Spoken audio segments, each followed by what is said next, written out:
guys. This is awesome. I'm going to say some thank yous to the Nevada Magazine and Proud Nevada, and for all you guys for coming out. This is awesome. I mean, it's so cool to look out and see friends and new faces, and just, yeah, thank you. I really appreciate it. Thank you, Kippy. You're amazing. Everybody give Kippy a round of applause. All right.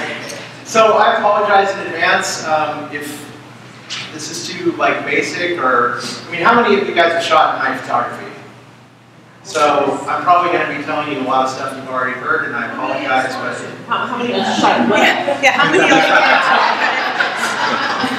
All right. Well, even if you just pick up one thing, I mean, that would be great. I myself, I watch a lot of YouTube videos, and for the most part, yeah, it's stuff I already know, but you know, there might just be one thing in there, and it just changes, or it sets off a light bulb in your head, and yeah, it's just really cool.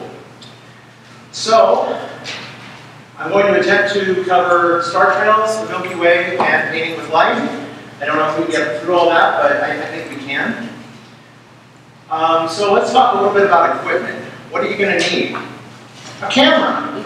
Preferably not a Fisher-Price camera, but you know, I didn't want to go the whole Canon Nikon thing, so any DSLR is probably going to work fine. Even a point and shoot, if you can do at least like a 30-second exposure, you're probably good for a lot of things. Second thing you need is a tripod. And if your tripod looks like that, throw it in the garbage immediately. Go out and buy a good tripod because you really want a steady platform to work on. Neil, do you have a favorite? I don't. I mean, I use a Manfrotto tripod. It's from the Stone Age. It's green, but it's heavy and it doesn't wobble. And so far, so good. The next thing on my list here is a shutter release. So that basically just plugs into the side of your camera, gives you a button to hit so you're not shaking the camera, and also important for star trails, if you're going to do stacking, is you can push that button and lock it and just walk away, and your camera's just going to keep shooting. If you're doing star trails as a single exposure, one long exposure, again, you're going to need a shutter release, otherwise you're going to be limited to 30 seconds. So with that, you can hit the button, lock it, and walk away. I'm absolutely terrified. I'm sorry if I'm going too fast. Oh my God. People are scary. It's a scary audience. It's really rough up there. Next thing you'll need is a flashlight. Headlamp, flashlight, great for light painting, great for not tripping over things in the dark. I usually take 2 or 3 with me. And the last thing, how about a lawn chair? Star trails can take quite a bit of time. You know, you might be sitting for an hour or half an hour or however long you want to go. So, yeah, make yourself comfortable. All right, let's talk about planning. When? At night, right? These are valuable tips I'm giving you. I hope you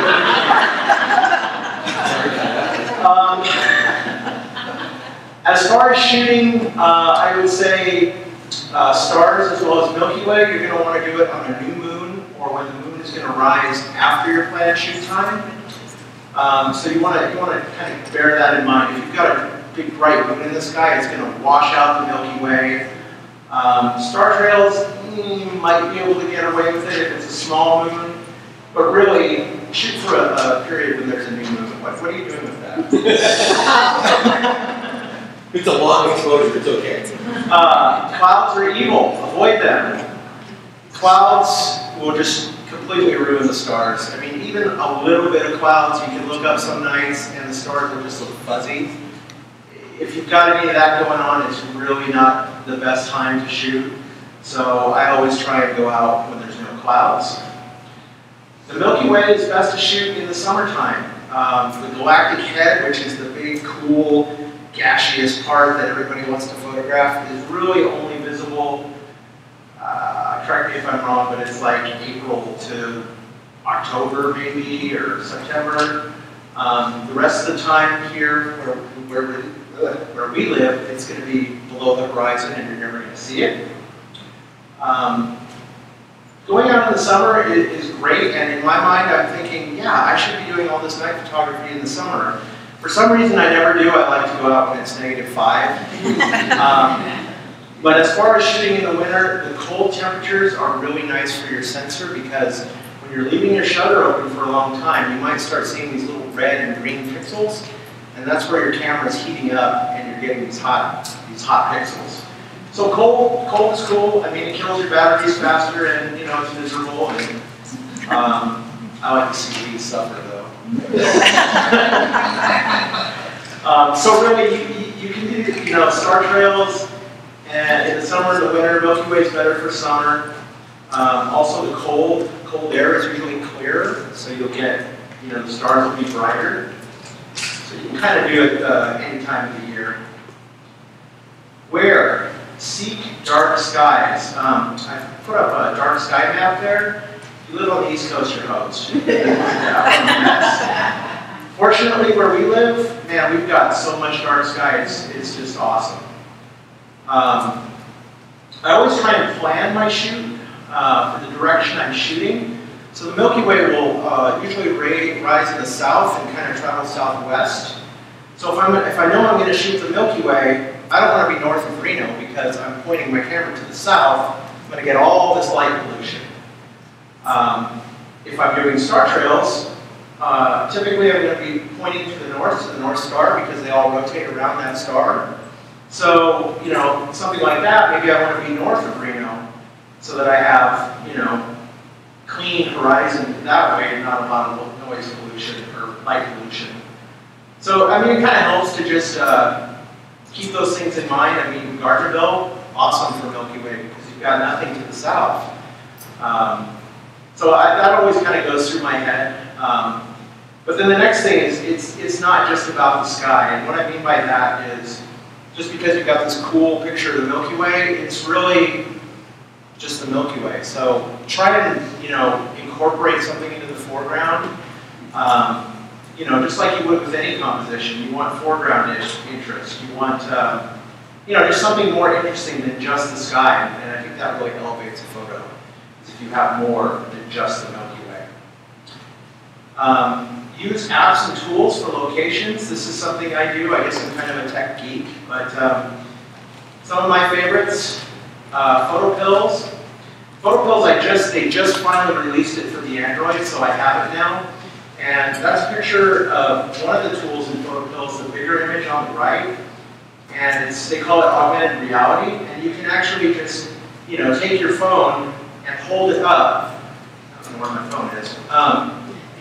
And it uses your phone's camera, and then it overlays where the Milky Way is going to be, and you can go scroll through the time of day, and you can just move it around and go, okay, I want to line the Milky Way up with that tree. Boom, scroll the time and go, okay, I need to be here at midnight. It's really, really amazing. It's got a ton of other tools in it. I mean, it's probably the best app I have for photography. I would highly recommend downloading it. I think it's $10. Another really good app is the Photographer's Ephemeris. And there's actually a free version if you use it on your desktop. If you download the mobile, I think it's $7 or $8. But that one, and it's also built in, basically everything that's in Photographer's Ephemeris is also in PhotoPills, so there's really no need to have both. But the smaller image, that kind of shows you the pin is where you are, the orange is sunset, the lighter yellow is sunrise, and then you have moonrise and moonset. So you can drop that pin anywhere on the map, and if you're trying to line up a moon, over something in the landscape, or just to figure out which way it's going to come up and which way your shadows are going to be facing, and all that kind of stuff, really, really helpful. Another free app that I use is Stellarium. That's a desktop app. Again, kind of been made a little less useful now with PhotoPills, but that is free. You can use it on your computer, and it will show you Milky Way rise. You can go through the time and see where it's going to be level to the horizon, or straight up and down, or any of that kind of stuff. Am I boring everybody? No. Okay, good. All right. Just want to make sure.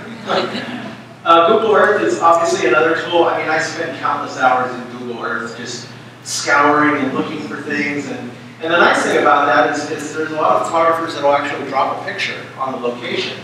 So you can kind of do a lot of scouting and plan for your shoot in Google Earth and figure out, you know, if it's a dirt road that you need to take to get there. You can plan your route and kind of see and rotate around.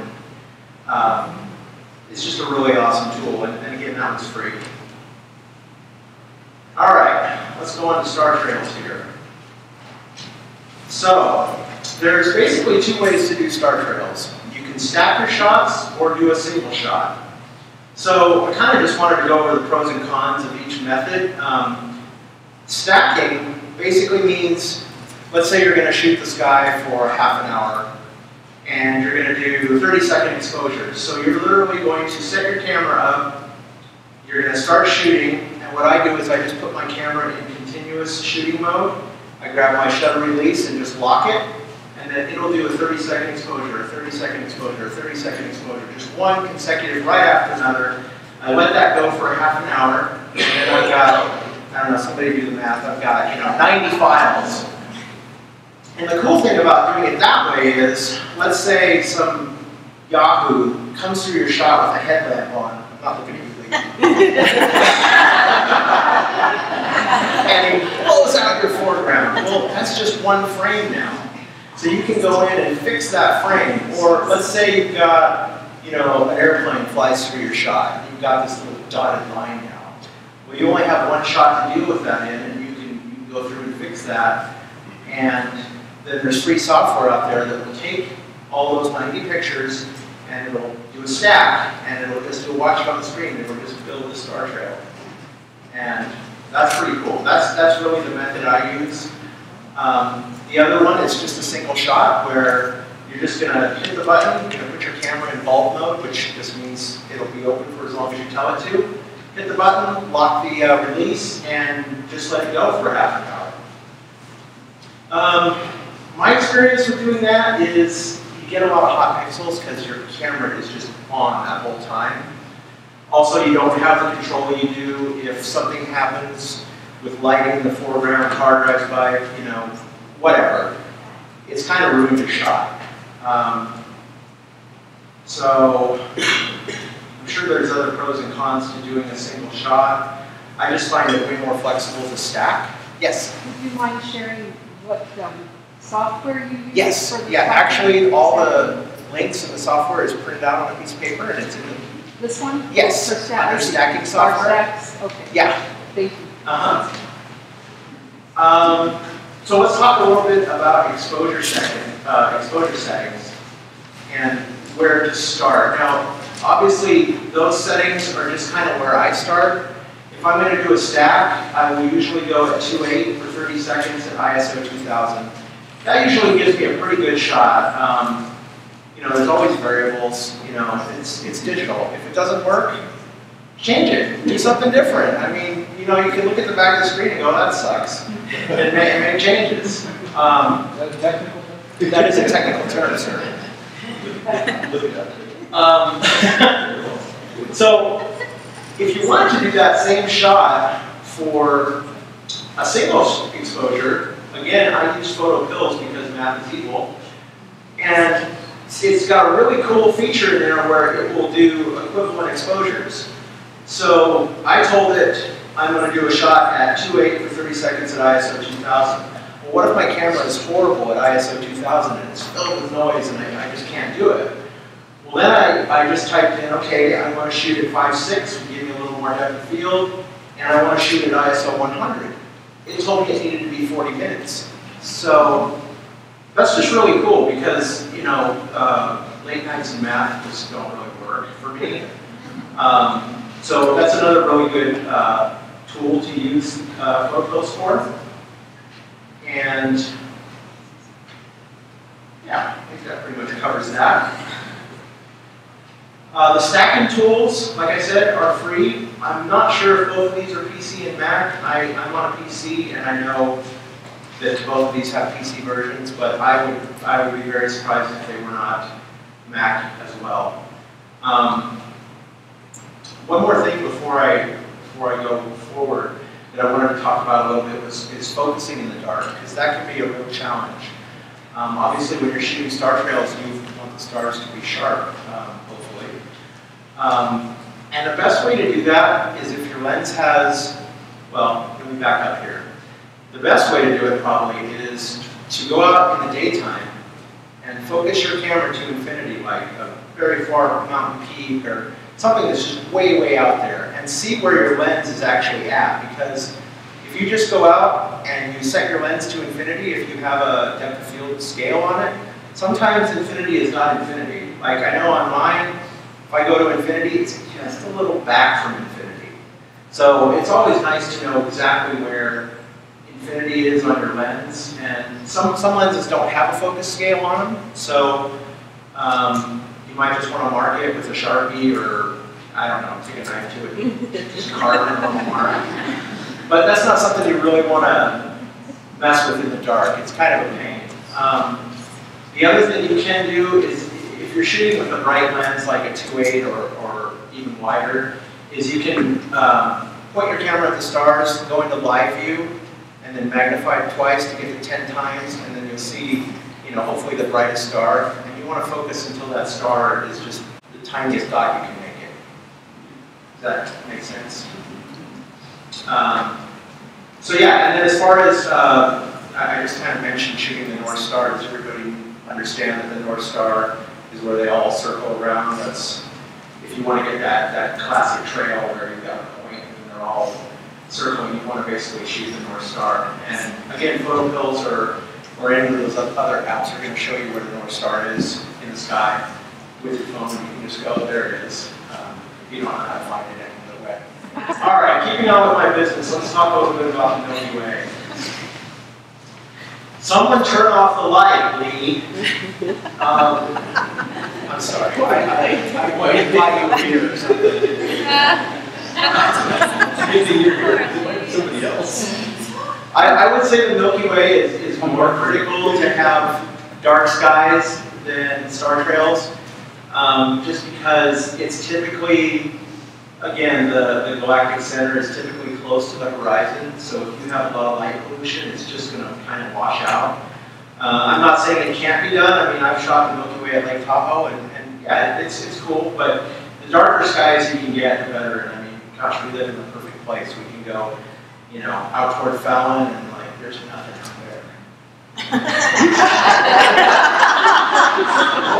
I live there. Oh, sorry. Is there? Sorry. Except for Marie. She kind of puts Fallon on the map. A wider lens is better, and the reason for that is, and again, this chart is actually in your little bags, but the wider lens you shoot, the more time you can expose without the appearance of the stars blurring.